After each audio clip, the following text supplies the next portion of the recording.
viewers at salamat sa lahat ng hindi nag-i-skip ng ads. Sa mga bago po, pa-follow na lang po ako sa TikTok account ko po. Araw-araw po naka-live tayo dun, ha? Kung hindi umaga, gabi po. Pero minsan nagla-live din tayo ng umaga, ha? Pagka free time talaga si Madam. O, ikaw na naman, no? Ito na naman yung iyong tanong. Bakit ka laging walang love life, no? Wala nang love life, wala pang trabaho, wala pang wala pang pera. Tapos madalas parang may mga nakakasagutan pa, ha. Ito nga yung sinasabi mo, no? Sinasabi ng bibig mo, no? Sinumpa ba ako ng ex-person ko kaya wala akong love life at hindi swerte?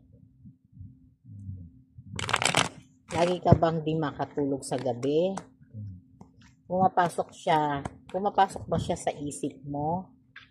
At kahit ilang buwan o taon na kayong hiwalay ng ex-person mo, pero di ka pa makahanap ng mamahalin at wala pang matinong love life, tapos walang trabaho. Kung check lahat yan, ha?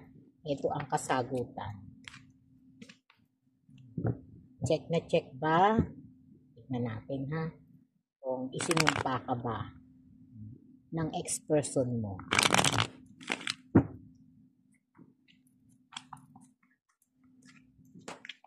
Okay, ito na po, ha. Ito po welcome po sa sa lahat po ng gender.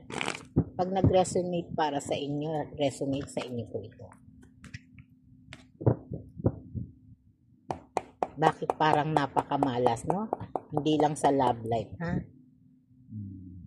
7 of Wands. Tignan natin. Knight of Coins at 5 of Swords.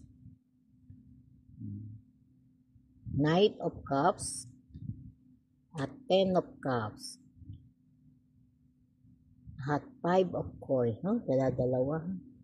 5 of Swords, 5 of Coins, saka 9 of Coins. Dalawa yung ating 5, no?